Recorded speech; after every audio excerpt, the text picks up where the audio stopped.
टीकमगढ़ एक बहुत ही खुशहाल राज्य था। वहाँ के राजा मान सिंह बहुत ही अच्छे शासक थे। उनकी प्रजा में सभी लोग बहुत खुशहाल जिंदगी जी रहे थे। राजा मान सिंह के राज्य में सभी लोग बहुत प्यार और शांति का जीवन व्यतीत कर रहे थे। वहाँ पर तरह तरह के काम करने वाले लोग मिलजुल कर रहते थे, परंतु वहाँ मुख्य कार्य खेती बाड़ी का था।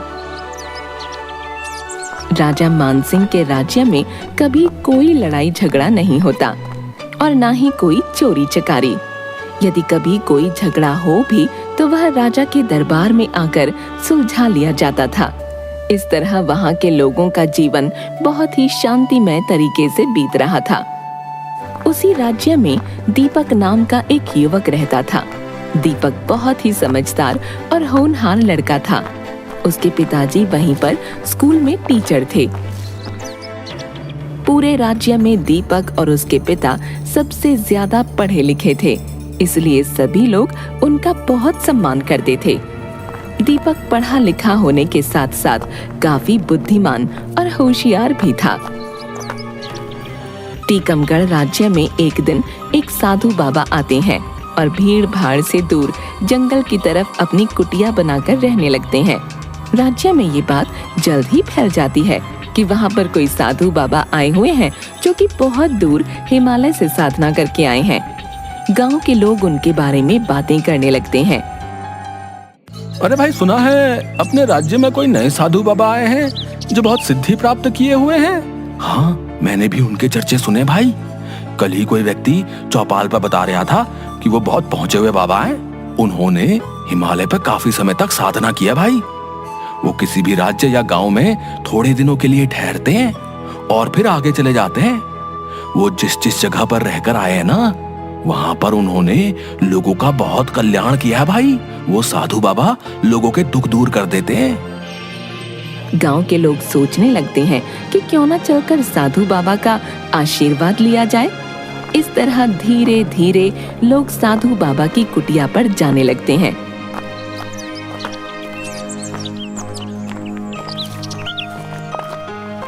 और वहाँ धीरे धीरे भीड़ बढ़ने लगती है। बाबा कुछ बोलते नहीं थे, वह केवल ध्यान में बैठे रहते थे और उनके साथ उनका एक शिष्य था जो लोगों की परेशानियां साधु बाबा को बताता और सभी लोगों को प्रसाद बांटता। बाबा, मैं बहुत परेशान हूँ। मेरी बीवी बहुत सालों से बीमार है, वो चल फिर भी नहीं सकती। आप उसके लिए प्रसाद दे दें ताकि वो ठीक हो जाए। साधु बाबा का शिष्य रघु ही लोगों से बात करता और उन्हें प्रसाद देता था। लो, ये प्रसाद ले जाओ और अपनी बीवी को खिला देना। कुछ ही दिनों में वो बिल्कुल स्वस्थ हो जाएगी। इस तरह लोगों की समस्याएं सुनकर बाबा का शिष्य रघु लोगों को प्रसाद बांटता। कुछ लोगों की समस्याएं बाबा के आशीर्वाद से खत्म भी हो गईं। इस वजह से उस राज्य के लोगों का विश्वास साधु बाबा में बढ़ने लगा और देखते ही देखते कुछ ही दिनों में वहाँ अच्छी खासी भीड़ लगने लगी। दीपक ने भी उस साधु बाबा के चर्चे सुने और अपने पिताजी से कहने लगा, पिताजी, क्या आपने सुना है? हमारे राज्य में एक साधु बाबा आए हैं। यहाँ के लोग उन पर काफी आस्था दिखा रहे हैं, पर मैं ये सब नहीं मानता। देखो बेटा, ये तो गांव वालों की आस्था की बात है। अब लोगों को साधु बाबा पर विश्वास हो गया है तो वो लोग अपना दुख दर्द सुनाने वहां जाते हैं। हर एक व्यक्ति का अपना विश्वास होता है। हम उनकी इस आस्था पर कोई सवाल नहीं उठा सकते। जिन लोगों को वहां जाना अच्छा लगता है उन्हें जाने दो। इसी तरह कुछ दिन बीत गए। एक दिन उस राज्य के साहूकार के घर चोरी हो जाती है। साहूकार वहाँ का काफी पैसे वाला व्यक्ति था। उसके घर से अच्छी खासी रकम और गहने चोरी हो जाते हैं। पूरे राज्य में हाहाकार मच जाता है, क्योंकि आज तक तो वहाँ कोई चोरी नहीं हुई थी और अचानक इतनी बड़ी चोरी। सब लोग घबरा जाते हैं। साहूकार राजा के दरबार में जाकर उनके सामने अपनी समस्या रखता है। राजा जी की जय हो। बताओ, क्या कहना चाहते हो? राजा जी, आज तक तो हमारे राज्य में कभी छोटी से छोटी चीज भी चोरी नहीं हुई, पर कल अचानक मेरे घर में काफी बड़ी चोरी हो गई। मैं तो इस राज्य में बहुत निश्चिंत था कि यहाँ कोई चोरी नहीं होती, परंतु अचानक ही मेरे घर से काफी नकदी और गहने चोरी हो गए हैं। और कमाल की बात तो यह है कि चोरों का कोई सुराग नहीं मिला। साहूकार उन्हें सारी बात बताता है। राजा साहूकार की बात सुनकर बहुत हैरान और परेशान हो जाते हैं कि आखिर उनके राज्य में चोरी कैसे हो सकती है। राजा साहूकार को आश्वासन देकर घर भेज देते हैं कि वे जल्द से जल्द चोर को पकड़ लेंगे और उनका चोरी हुआ सामान वापस दिलवा देंगे।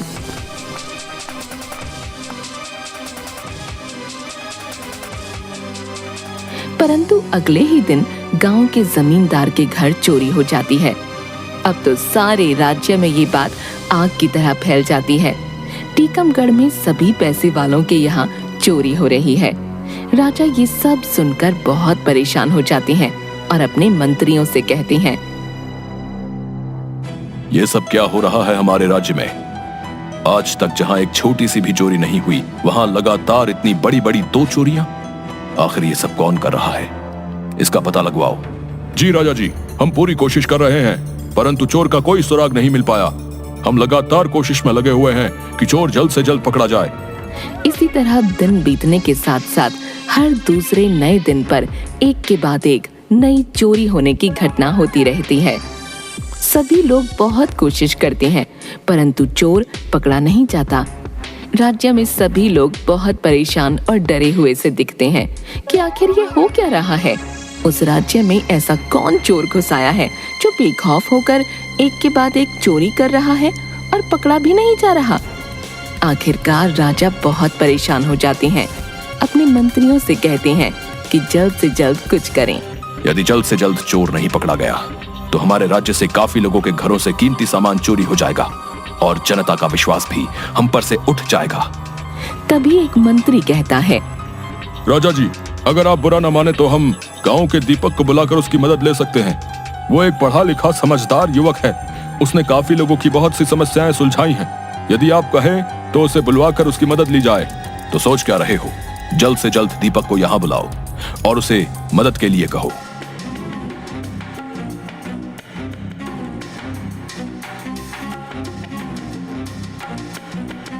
दीपक, मैंने तुम्हारी बहुत प्रशंसा सुनी है कि तुम बहुत ही बुद्धिमान व्यक्ति हो। हमें तुम्हारी मदद की जरूरत है। मैं तुम्हें एक काम सौंप रहा हूँ। राज्य में इन दिनों जो चोरियां हो रही हैं, वो तो तुम्हें पता ही है। चोर का कोई सुराग नहीं मिल पा रहा है, इसलिए मैं तुम्हें उस चोर को पकड़ने का काम सौंपता हूँ। तुम जल्द से जल्द चोर का सुराग लेकर हमारे सामने आओ।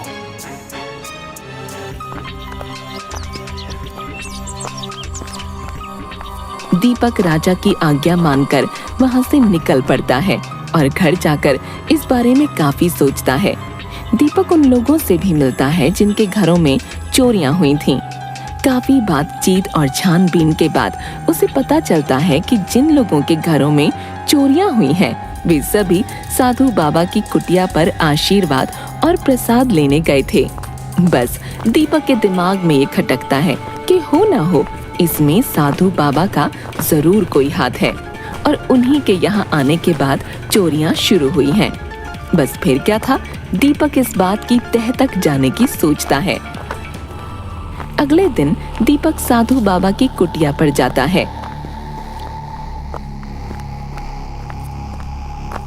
और वहां रोज की तरह श्रद्धालुओं की भीड़ लगी हुई थी। लोग एक एक करके बाबा से आशीर्वाद और प्रसाद ले रहे थे। जब सब लोग वहां से चले जाते हैं तो दीपक वहीं छुपा रहता है और साधु बाबा और उनके शिष्य रघु की बातें सुनने की कोशिश करता है। साधु बाबा कुटिया में जाते ही अपनी वेशभूषा और दाढ़ी उतार देते हैं। ये देखकर दीपक हैरान रह जाता है कि वो साधु बाबा नहीं है, बल्कि ये तो कोई बहरूपिया है। अरे रघु, कितना माल इकट्ठा हो गया है इस राज्य से। इस राज्य के लोग तो बहुत ही सीधे और बेवकूफ हैं। यहाँ से जितना माल इकट्ठा हुआ है उतना तो पहले कभी भी नहीं हुआ। यहाँ के जितने मालदार लोग हैं उनमें से काफी के यहाँ तो हमने चोरी करके अपना कमाल दिखा दिया। अब जो 2-4 बच्चे हैं उन्हें भी जल्दी ही निपटाओ और फिर यहाँ से चलने की तैयारी करो। इतनी चोरियों के बाद यहाँ ज्यादा दिन टिकना खतरे से खाली नहीं। बस कल के लिए मैंने 2 घरों में चोरी करने का प्लान बनाया है। उनके घर से जब कोई यहाँ आएगा उसे मैं नशे वाला प्रसाद दे दूंगा। बस वो खाकर सब लोग गहरी नींद में सो जाएंगे और मैं वहां जाकर आराम से चोरी कर लूंगा। चलो ठीक है, अब आराम से सो जाते हैं। दीपक उन दोनों की बातें सुनकर सारा माजरा समझ जाता है कि वह लोग किस तरह श्रद्धालुओं को उल्लू बनाकर नशे वाला प्रसाद देते हैं, जिससे कि वह लोग गहरी नींद में सोए रहें और ये आराम से वहां चोरी कर सकें। अगले ही दिन दीपक राजा जी के पास जाकर उन्हें सारी कहानी बता देता है और उनसे कहता है कि कल उन लोगों ने 2 घरों में चोरी का प्लान बनाया है, उन्हें रंगे हाथों पकड़ना होगा। तुम पूरी तैयारी के साथ उनका पीछा करना और उन्हें रंगे हाथों पकड़ना। मैं तुम्हारे साथ अपना एक मंत्री और कुछ सिपाही भेज दूंगा ताकि वे लोग भाग न पाएं। बस अगले ही दिन दीपक यह पता लगा लेता है कि आज किन 2 घरों में चोरी का प्लान है। वे उन लोगों को पहले ही कह देता है कि वह प्रसाद न खाएं और सोने का केवल नाटक करें।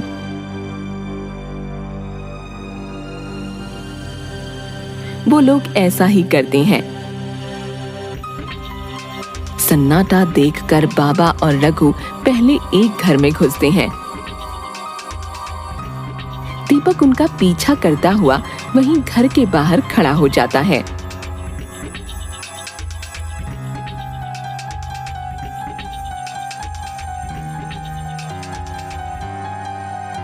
वे लोग जैसे ही चोरी करके घर से निकलते हैं, राजा के सिपाही उन दोनों को पकड़ लेते हैं। उन दोनों को बंदी बनाकर राजा के सामने पेश किया जाता है और उनकी कुटिया पर तलाशी लेकर चोरी का सारा सामान जब्त कर लिया जाता है। राजा उन दोनों चोरों को जेल में डालने का आदेश देते हैं और दीपक का धन्यवाद करते हुए कहते हैं, दीपक, तुम्हारा बहुत बहुत शुक्रिया। तुमने बहुत ही समझदारी और होशियारी से इन चोरों का भांडा फोड़ दिया, वरना ना जाने ये लोग अभी और कितनी चोरियां करते। इन लोगों ने यहाँ के लोगों की श्रद्धा और आस्था को हथियार बनाकर ऐसा गलत चोरी का काम किया, परंतु तुमने इन्हें पकड़वाकर बहुत अच्छा काम किया है। मैं तुम्हारे काम से बहुत खुश हुआ हूँ। राजा दीपक को बहुत सा इनाम देकर उसका शुक्रिया अदा करते हैं।